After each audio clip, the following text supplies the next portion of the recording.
Assalamualaikum warahmatullahi wabarakatuh. Alhamdulillah wassalatu wassalamu ala Rasulillah.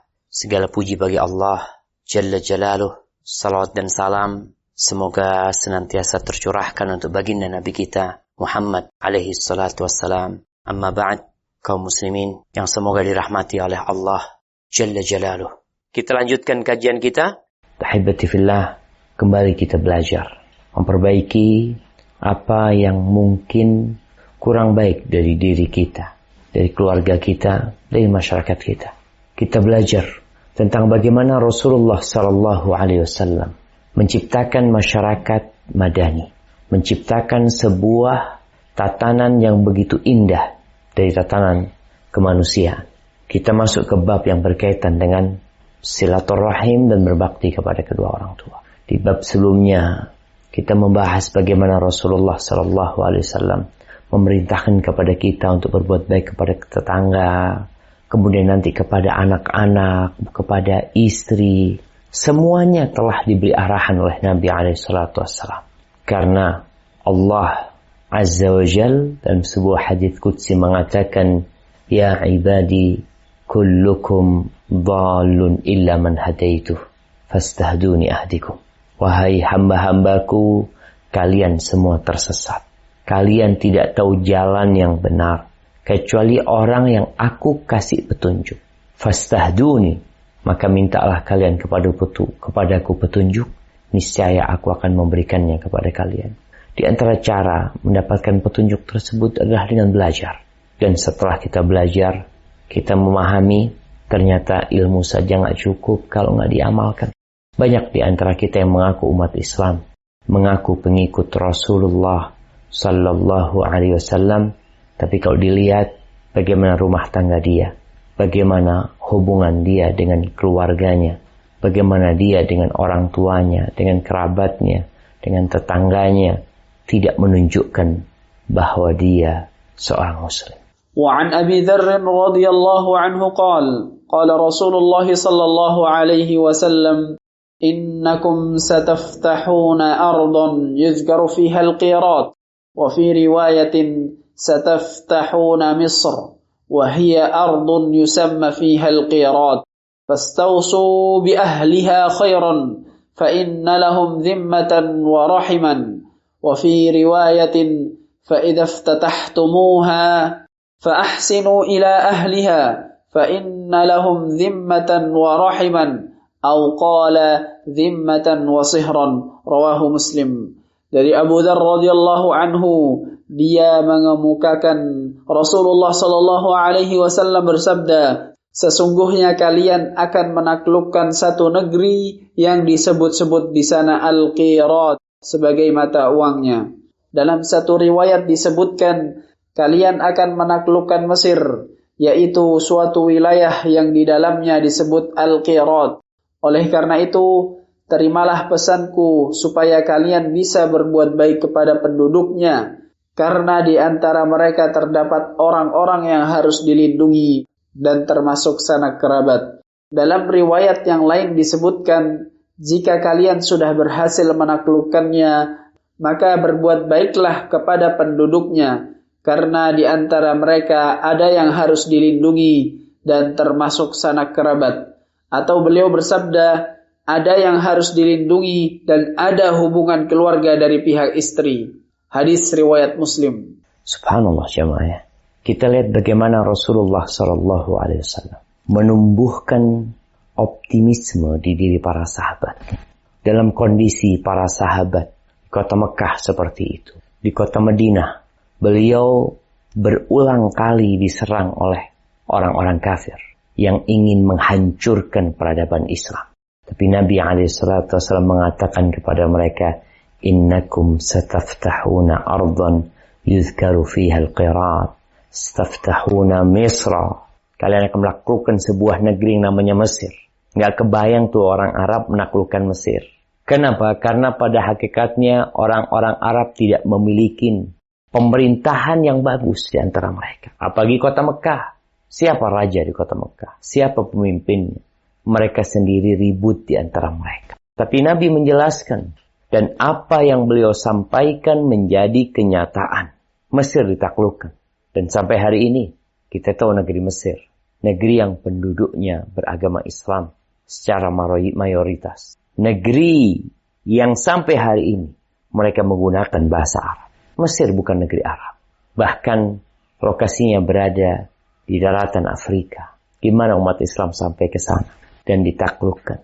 Bukan tatkala agama Islam telah pergi, tatkala pemerintahan Islam dikalahkan oleh beberapa musuh.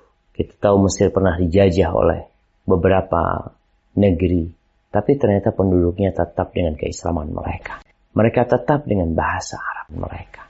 Hadis ini salah satu mukjizat Nabi alaihi salatu wassalam yang menambah keimanan kita tentang kebenaran yang beliau sampaikan. Yang mungkin orang-orang munafikin yang hidup di masa Nabi alaihi salatu wassalam akan menjadikan sabda Nabi alaihi salatu wassalam ini bahan bulian. Oh tuh, apalagi yang mau ditaklukkan, apalagi yang mau dikalahkan. Kita di kota Madinah kayak gini masih diserang oleh musuh berulang kali. Nggak tahu kita hidup atau mati. Kok tahu-tahu Mesir mau ditaklukkan. Nah, Nabi menjelaskan Mesir akan ditaklukkan. Persia akan ditaklukkan. Romawi akan ditaklukkan. Yaman akan ditaklukkan. Dan sampai hari ini terbukti negeri-negeri yang disebutkan itu di bawah kekuasaan Islam. Kau nggak percaya? Hanya orang-orang munafikin yang meragukan informasi dari Rasulullah SAW. Tapi Nabi menjelaskan, kalau kalian menaklukkan nanti disebutkan di satu mata uang ini, ya qirat atau ada tempat lokasi namanya qirat di sana. Tapi yang jelas pesan Nabi SAW, hendaklah kalian berbuat baik dengan penduduknya. Kenapa? Apakah di negeri yang lainnya Nabi memerintahkan para sahabat untuk tidak berbuat baik? Sejatinya Rasulullah SAW memerintahkan para sahabatnya ketika mereka berangkat jihad, memberikan pesan-pesan kepada mereka untuk berbuat baik, tidak melakukan mutilasi, tidak membunuh wanita, tidak menghancurkan orang tua, pendeta yang ada dalam tempat ibadahnya. Subhanallah. Tapi ini ada kebaikan plus untuk Mesir. Berbuat baik secara umum, tapi untuk Mesir tolong. Ada yang perlu kalian perhatikan. Apa kata Nabi SAW? فَإِنَّ لَهُمْ ذِمَّةً وَرَحِمَةً. Sesungguhnya mereka itu memiliki hak untuk dilindungi. Dan mereka juga ada hubungan kekerabatan. Kemudian Nabi SAW dalam riwayat lain mengatakan, kalau kalian membukanya, berbuat baiklah kepada penduduknya. فَإِنَّ لَهُمْ ذِمَّةً وَصِحْرًا. Di mereka itu ada zimmah, ada yang memang harus dilindungi. Ada hak perlindungan buat mereka. Dan ada hubungan keluarga dari pihak istri. Kalau rahim itu hubungan kegerabatan yang ada hubungan darah. Adapun sihir adalah hubungan periparan dari pihak istri. Al-Imam Nawawi menjelaskan bahwasanya para ulama menjelaskan rahim yang dimaksud oleh Nabi SAW adalah karena ibunya Nabi Ismail, Hajar. Dan Hajar berasal dari Mesir. Hajar ibunya Nabi Ismail, yang Nabi Ismail adalah kakeknya Nabi Muhammad SAW. Di sini ada hubungan kerabat dari ibunya Nabi Ismail alaihissalam. Jadi penduduk Mesir itu, Masya Allah, berapa generasi kalau bicara kerabat, Nabi tetap memperhatikan. Kemudian kalau sihir, hubungan dari pihak istri, umpamanya dari pihak istri anak itu nggak bisa disebut rahim, hubungan kekerabatan. Tapi yang ada adalah hubungan periparan. Ya, kita maklumlah hal itu. Ada mertua, ada kakaknya istri, adiknya istri, keponakannya istri. Tetap kita berbuat baik. Nah, Nabi SAW ketika memberikan wasiat kepada para sahabat, kalau kalian menaklukkannya, maka ingat, perhatikan, mereka punya hak yang lebih. Mereka itu belum masuk Islam. Artinya ketika ditaklukkan, mereka belum masuk Islam. Tapi kita pun diperintahkan untuk berbuat baik sama non-muslim. Yang ada hubungan kerabat, iya, tetap kerabat kita. Haibati fillah, kalau Nabi berpesan kepada kerabat yang jauh, Kalau bicara hubungan pihak dari istri tadi, periparan, dari mana adanya? Maria Al-Qibtiyah, budak yang dihadiahkan oleh Muqawqas, yang digauli oleh Nabi SAW, sempat punya anak Ibrahim. Maka sihir inilah, masalah periparan ini diambil dari Maria Al-Qibtiyah. Dan walaupun pendapat yang rajih bahwasanya Maria tidak dinikahi oleh Nabi SAW.